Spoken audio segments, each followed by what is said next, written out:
তো আগের ভিডিওতে দেখলেন বর্ধমান ডিয়ার পার্কে ছিলাম, ওখান থেকে বেরিয়ে সোজা চলে আসি বর্ধমান সায়েন্স সিটি। আর এখানেরও টিকিট 25 টাকা। তাছাড়া যদি আপনি শো দেখেন সেটা আলাদা চার্জ, আর পার্কিং চার্জ রয়েছে 15 টাকা। চলুন এবার চুলচেরা বিশ্লেষণ করা শুরু করা যাক। ওই যে কলটা দেখলেন, ওর মাঝ বরাবর একটা কাঁচ দেওয়া আছে, তাই মনে হচ্ছে ওটা শূন্যে ভেসে আছে। আর তার উল্টো দিকে ডাইনোসরের স্ট্যাচু করে রাখা আছে, আর সামনে বরাবর রয়েছে বিভিন্ন মনীষীদের স্ট্যাচু। তারপর চলে যাই ভেতরে, গিয়ে দেখি এনার্জি বল, কিন্তু এটা এখন দেখাতে পারবো না। তার পিছনে রয়েছে অনেক মাছের অ্যাকোয়ারিয়াম। আর সিঁড়িতে উঠলে দেখতে পাবেন এই পার্কটা, এটাও এই সায়েন্স সিটির অংশ। এবার চলে আসি দোতলায়, আর আসল মজা তো এখানেই। আর এখানে গিয়ে দেখি একটা দোকানও আছে। তারপর যাই ডান দিকটা, ওখান থেকেই শুরুটা হোক। এটা হচ্ছে একটা গাছ, হাততালি দিলেই এতে লাইট জ্বলবে। তার পাশে ওটা হলো হেড অন এ প্লেটার, যেটাই ঢুকলে মনে হবে আপনার মাথাটা খাবারের প্লেটে রাখা আছে। তার পাশে যেটা আছে এটাকে বলে ডাইন উইথ ইয়োরসেলফ। এটাতে ঢুকলে মনে হবে আপনার চারপাশে যেন আপনি আছেন, অবশ্যই সেটা আয়নার প্রতিফলনের মাধ্যমে। তার পাশে রয়েছে এন্ডলেস ট্রেন, যার কোনো শেষ নেই, কিন্তু ভালোভাবে দেখলে শেষটা একদম চোখের সামনেই দেখতে পাবেন। আর এইটাও প্রতিফলনের কারণে সম্ভব হয়েছে। এটা কি ছিল আমি বুঝতে পারিনি।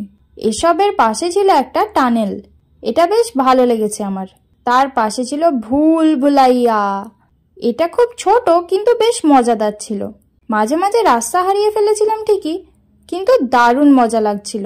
ভুল ভুলাইয়া থেকে কষ্ট করে বেরিয়ে চলে এলাম জাদুর সেই মিউজিকটা বাজাতে। এটা আবার প্রেস করতে হবে না, হাওয়াতে হাত পা ছুড়লেই বাজবে।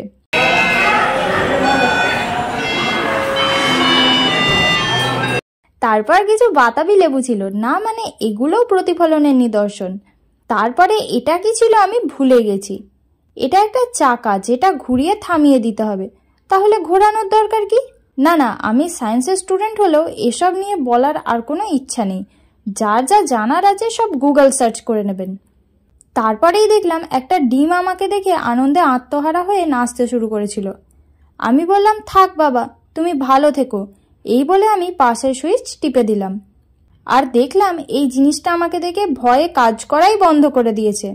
এই ব্লগটা কিন্তু একদম মজা করে কথা বলছি, আপনাদের কেমন লাগছে জানাতে ভুলবেন না।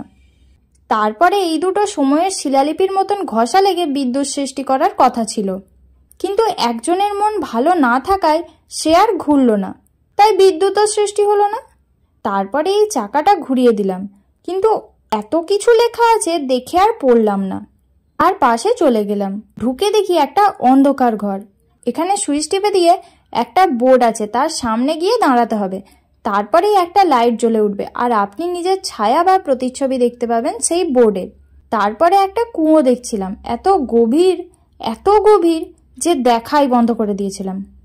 এছাড়াও কিছু কিছু জিনিস ছিল যারা আমাকে দেখেই আনন্দে ঘুরছিল। এত কিছু কিন্তু মজা করেই বলছি, এখানে যা কিছু দেখছেন আপনারা সবটাই কিন্তু সায়েন্টিফিক। তারপর আমি একটু হাওয়ার সাহায্যে বলকে লক্ষ্যে পৌঁছে দেওয়ার চেষ্টা করছিলাম। তারপর দেখলাম জাম্প করে লাইট অনুযায়ী সরতে হবে। এগুলো বাচ্চাদেরকেই মানাবে, আমি এখন ধীরে হয়ে গেছি।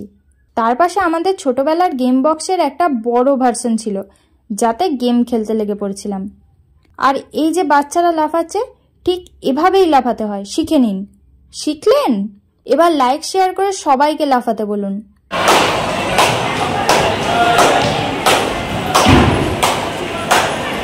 আর এই যে হাততালি দিলেই গাছে লাইট জ্বলবে, কিন্তু ভবিষ্যৎ অন্ধকারই হয়ে যাবে। তারপরে এখানে আপনি রিয়াকশন টাইম দেখতে পাবেন। লেখাটা পড়তেই পারলেন, আমি আর কষ্ট করে বলছি না। তবে যাই বলুন, আমার রিয়াকশন টাইম কিন্তু হেভি। তারপরে মনে রাখার একটা ব্যাপার আছে, কিন্তু অত মনে রাখতে পারবো না, তাই ইগনোর করে চলে এলাম পাশে। আর এখানে ছবি টবি আঁকতে হবে আর কি, এঁকেই ফেললাম। এরপরেও অনেক কিছুই আছে, আপনারা দেখতেই পাচ্ছেন, কিন্তু অত ডিটেলসে বলতে গেলে 7 দিন ধরে ভিডিওটা আপনাদের দেখতে হবে। তাই যদি কারো বেশি ইন্টারেস্ট থাকে তো ভিজিট করে নেবেন। তারপরে এটা একটা গেম বলতে পারেন, টাচ না করিয়ে এটা পারাপার করতে হবে। দেখে সহজ লাগলেও বেশি কঠিন ব্যাপার, আর বেশি কঠিন লাগলে সেটাকে পাত্তা না দিয়ে সহজ করে নিতে হবে। তারপর দেখলাম কিছুজন এখানেই ভুঁড়ি কমাবে ঠিক করে ফেলেছিল, তাই জোর কদমে সাইকেল চালাচ্ছিল। আর এখানে ফুসফুস ঠিক আছে কিনা সেটাও চেক করে নিলাম এসেছি যখন। তারপর বডি ব্যালেন্স রাখতে হবে, এটাই ট্রাই করছিলাম। তবে এদের ম্যাক্সিমাম 15 সেকেন্ড, যেটা আমার জন্য খুবই সহজ ছিল। এত বকবক করার পরেও যার ভিডিও ভালো লাগবে না তাকে এরকম ছুঁড়ে মেরে দেওয়ার উপদেশ দেওয়া আছে।